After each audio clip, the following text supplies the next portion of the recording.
Good morning. तो आज हम डिस्कस करने वाले हैं आरपीएससी आरएस नोटिफिकेशन 2023, जिसके अंदर एलिजिबिलिटी यानी कि योग्यता और एप्लीकेशन फॉर्म और कितने पेपर होते हैं और प्रीलिम्स के अंदर कौन कौन से सब्जेक्ट आते हैं। क्योंकि आपने देखा होगा कि जब तक आरपीएससी आरएस नोटिफिकेशन 2023 का ऑफिशियल नोटिफिकेशन नहीं आ जाता, तब तक आपके पास ऐसे ऐड आते रहेंगे कि वैकेंसी निकल चुकी है, एग्जाम इतनी तारीख को होने वाला है। तो ये डाउट क्लियर करना बहुत ही ज़्यादा ज़रूरी है। तो चलिए शुरू करते हैं। तो सबसे पहले तो आरपीएससी आरएस नोटिफिकेशन 2023 का ओवरव्यू देख लेते हैं। हालांकि अभी तक नोटिफिकेशन 2023 का ऑफिशियल नोटिफिकेशन नहीं आया है।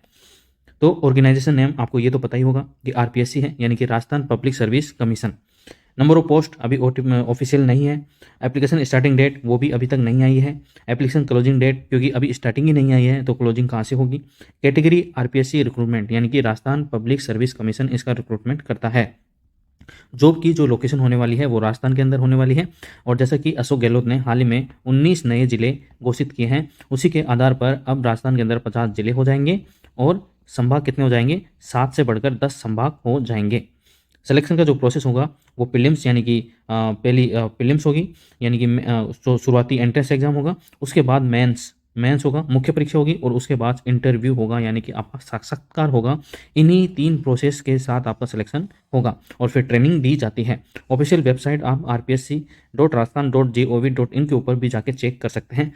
आप फालतू के एड्स के अंदर नहीं पड़ेंगे, क्योंकि ये आपको कंफ्यूज करते हैं, आप में डर पैदा कर देते हैं। इससे आप अपनी तैयारी के अंदर हड़बड़ाहट महसूस करेंगे, लेकिन आपको हड़बड़ाने की कोई ज़रूरत नहीं है। जब भी ऑफिशियल नोटिफिकेशन आएगा मैं आपको अपडेट कर दूंगा, तो आप ऐसे भ्रामक विज्ञापनों से बच सकते हैं। तो आरपीएससी आरएस वैकेंसी 2023, तो यहाँ पर भी ऐसे ही लिखा हुआ है कि जब भी नोटिफिकेशन आएगा आपको अपडेट कर दिया जाएगा। आरपीएससी आरएस 2023 एलिजिबिलिटी क्राइटेरिया, यानी कि योग्यता इसमें पूछी जा रही है। तो सीधा सीधा मोटी शब्दों में अगर मैं आपको बताऊं तो इसके अंदर आपको स्नातक यानी कि ग्रेजुएशन की डिग्री के साथ केवल और केवल आपको 50% परसेंटेज चाहिए। ग्रेजुएशन में अगर आपके 50% है तो आप ये फॉर्म के लिए एलिजिबल हैं। आप ये फॉर्म भर सकते हैं और आरएएस का एग्जाम दे सकते हैं। इसके अंदर 2 तरह की पोस्ट होती है, एक तो होती है आरएएस और एक होती है आरटीएस। ठीक है। जो आरटीएस होती है ना, वो राजस्थान टैक्सेशन सर्विस यानी कि टैक्स से संबंधित होती है। और आरएएस के अंदर ग्रुप ए की भी होती है पोस्ट और ग्रुप बी की भी पोस्ट होती है। तो ये भी आपको ध्यान रखना है। अब आपकी एज कितनी होनी चाहिए आरएएस एग्जाम के अंदर अप्लाई या अपीयर होने के लिए। तो एज लिमिट आपके देख लेते हैं यहाँ से कि मिनिमम जो एज है वो आपकी 21 साल होनी चाहिए। 1 जनवरी 2023 को, जो अभी 2023 चल रहा है, 1 जनवरी 2023 तक आपकी एज 21 साल होनी चाहिए। ये मिनिमम एज है। जबकि मैक्सिमम एज आपकी 40 साल होनी चाहिए 1 जनवरी 2023 तक। ये है। ठीक है। For non gazetted employees the essential as qualification, जो नॉन गजिटेड है, ठीक है, उनके लिए मिनिमम एज 25 साल है 1 तारीख 2023 को, और मैक्सिमम एज है 45 साल 1 जनवरी 2023 तक। आरपीएससी का जो रिक्रूटमेंट सिलेक्शन का जो प्रोसेस है मैंने आपको बता ही दिया है। सबसे पहले प्रीलिम्स एग्जाम होगा, उसके बाद मेंस होगा, और उसके बाद क्या होगा, इंटरव्यू। ठीक है। अब जो RPSC RS prelims exam pattern 2023 का जो पैटर्न होगा वो कैसा होगा। सबसे पहले तो नेम ऑफ एग्जाम आपको पता ही है कि राजस्थान स्टेट एंड सब ordinate service combined competitive preliminary examination, यानी कि आरएएस प्री एग्जाम इसका नाम है एग्जाम का। नंबर ऑफ पेपर 1 होंगे, क्योंकि प्रीलिम्स के अंदर सिंपल 1 पेपर ही होता है, जिसके अंदर कितने कौन कौन से सब्जेक्ट होंगे, तो जनरल नॉलेज और जनरल साइंस, यानी कि सामान्य सामान्य ज्ञान और सामान्य विज्ञान। ठीक है। एक ही पेपर होंगे, इसके अंदर दो सेगमेंट होंगे, एक तो जनरल नॉलेज का यानी कि जीके का, और एक होगा जीएस का। ठीक है। और जो टाइमिंग होगा पेपर का वो 3 घंटे का होगा। और क्वेश्चन कितने होंगे, नंबर ऑफ क्वेश्चन, तो 150 नंबर ऑफ क्वेश्चन होने वाले हैं। नेचर ऑफ क्वेश्चन का क्या होगा, all question will be objective type होंगे, यानी कि एमसीक्यू वाले होंगे। साथ में स्टैंडर्ड ऑफ पेपर कैसा होगा, तो बैचलर डिग्री का लेवल होगा, यानी कि ग्रेजुएशन डिग्री का होगा, यानी कि स्नातक होगा हिंदी में। और आपकी परसेंटेज कितनी होनी चाहिए, मिनिमम 50% होनी चाहिए। अगर आपके 50% है ग्रेजुएशन के अंदर तो आप ये पेपर दे सकते हैं। मैक्सिमम जो पेपर होगा वो मैक्सिमम मार्क्स कितने होंगे उसके अंदर, 200, कितने होंगे 200। इसी के अंदर से आपका जो कट ऑफ है वो होगी। नेगेटिव मार्किंग होगा, बिल्कुल नेगेटिव मार्किंग होती है, और 1/3 नेगेटिव मार्किंग इसके अंदर होती है गलत क्वेश्चन के लिए। अब आरपीएससी प्रीलिम्स सिलेबस देख लीजिए कि आरपीएससी का प्रीलिम्स का जो सिलेबस होता है उसके अंदर कौन कौन से सब्जेक्ट आते हैं। तो history, culture, art, literature, tradition and heritage of Rajasthan, Indian history यानी कि भारतीय इतिहास जिसमें प्राचीन आ गया, मध्यकालीन आ गया और आधुनिक आ गया, इंडियन एंड वर्ल्ड ज्योग्राफी यानी कि भूगोल आ गया, ज्योग्राफी ऑफ राजस्थान, राजस्थान का भूगोल, कॉन्स्टिट्यूशन ऑफ इंडिया यानी कि भारत का संविधान, और राजनीति और उनका शासन, administrative and political system of Rajasthan मतलब राजस्थान की प्रशासनिक जो व्यवस्था है वो भी आएगी, इंडियन इकोनॉमी यानी कि भारतीय अर्थव्यवस्था, साथ में बेसिक इकोनॉमिक कंसेप्ट और जो बेसिक आधारभूत अर्थशास्त्र के जो कंसेप्ट हैं वो भी, इकोनॉमी ऑफ राजस्थान मतलब राजस्थान की अर्थव्यवस्था, साइंस एंड टेक्नोलॉजी विज्ञान और तकनीकी, रीजनिंग एंड मेंटल एबिलिटी, ठीक है, करंट अफेयर्स यानी कि आप समसामयिक की जो घटनाएं होती हैं वो भी इसके अंदर शामिल की जाएंगी। करंट अफेयर्स जो कि राजस्थान के अंदर होंगे और करंट अफेयर्स जो राष्ट्रीय और इंटरनेशनल यानी कि अंतर्राष्ट्रीय इंपॉर्टेंस के होंगे वो भी इसके अंदर प्रीलिम्स के अंदर शामिल किए जाते हैं। तो ये भी आपको ध्यान रखना है। अब जो आरपीएससी आरएस मेंस का जो एग्जाम पैटर्न होगा उसके अंदर कितने पेपर होते हैं, 4 पेपर होते हैं, ठीक है। कितने पेपर, 4 पेपर होते हैं, नाम आपको पता ही है आरएएस मेंस।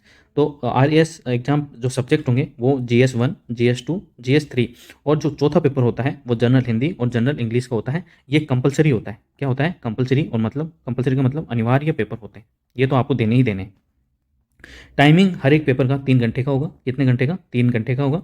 और question number, nature of question यानी कि जो क्वेश्चनों की जो प्रकृति है वो कैसी होगी, तो ऐसे आएगा, और यानी कि डिस्क्रिप्टिव टाइप, यानी कि आपको जो जैसे आपने पहले लिखते थे ना 10वीं 11वीं 12वीं में जो लिखते थे ऐसे टाइप, ठीक है। मतलब आपको जैसे कि 150 वर्ड्स के अंदर क्वेश्चन का आंसर देना है, 250 वर्ड्स के अंदर क्वेश्चन का आंसर देना है, ऐसे। The papers will have short, medium and long answer question. तो कई 5 नंबर के क्वेश्चन भी हैं, 10 नंबर के क्वेश्चन भी आएंगे, 20 नंबर के क्वेश्चन भी आएंगे। साथ में जो पेपर का स्टैंडर्ड होगा वो डिग्री लेवल का होगा, मैंने बताया आपको ग्रेजुएशन लेवल का होगा। जनरल हिंदी और general English will be senior secondary level यानी कि +2 के होंगे, यानी कि 12th क्लास लेवल के हिंदी और इंग्लिश होने वाले हैं। मैक्सिमम मार्क्स मैंने आपको बता दिए, 200 नंबर का एक पेपर होगा। तो 200 नंबर का एक पेपर, तो 4 पेपर कितने को होंगे, 800 नंबर के, ठीक है। अब आरपीएससी मेंस का जो सिलेबस होगा वो उसके अंदर GS1 के अंदर कौन कौन से सब्जेक्ट आने वाले हैं, तो हिस्ट्री यानी कि इतिहास, इकोनॉमिक्स अर्थव्यवस्था, सोशियोलॉजी यानी कि सामाजिक, मैनेजमेंट, अकाउंटिंग एंड ऑडिटिंग, ठीक है। फिर GS2 के अंदर कौन कौन से सब्जेक्ट शामिल होंगे, एडमिनिस्ट्रेटिव एथिक्स यानी कि प्रशासनिक नैतिकता,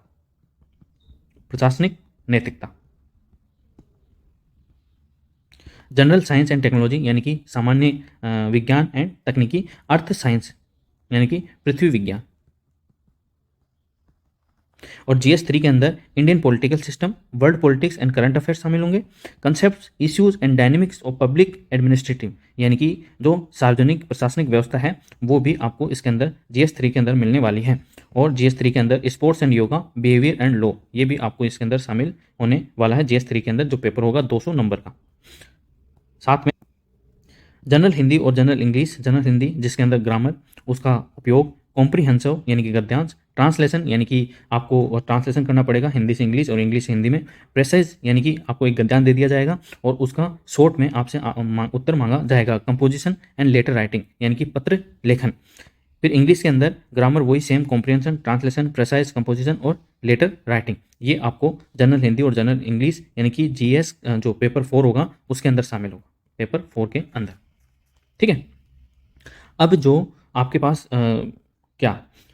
जो एप्लीकेशन फ़ीस होगी वो कितनी रखी जाती है, तो एप्लीकेशन फ़ीस जनरल, BC यानी कि बैकवर्ड कास्ट और OBC other backward class creamy layer के लिए 350 रुपये रखी जाती है। कितनी, 350 रुपये। जबकि OBC, MBC, EWS के लिए 250 रखी जाती है। कितनी, 250, ठीक है। OBC के अंदर भी 2 होती है, एक तो क्रीमी लेयर होता है, एक नॉन क्रीमी लेयर होता है। तो क्रीमी लेयर के लिए तो 350 है OBC के, और नॉन क्रीमी लेयर के लिए 250 रुपये फीस रखी गई है। जबकि SC ST और जो एनुअल इनकम जिनके 2.5 लाख से कम है उनके लिए 150 रुपये फीस रखी जाती है। तो ये थी पूरी डिटेल आरपीएससी RAS एग्जाम की, जो आपको पसंद आई होगी। अगर पसंद आई है तो प्लीज़ वीडियो को लाइक करें, शेयर करें और चैनल को सब्सक्राइब कर लें आगे ऐसे ही और वीडियो देखने के लिए। Thank you so much.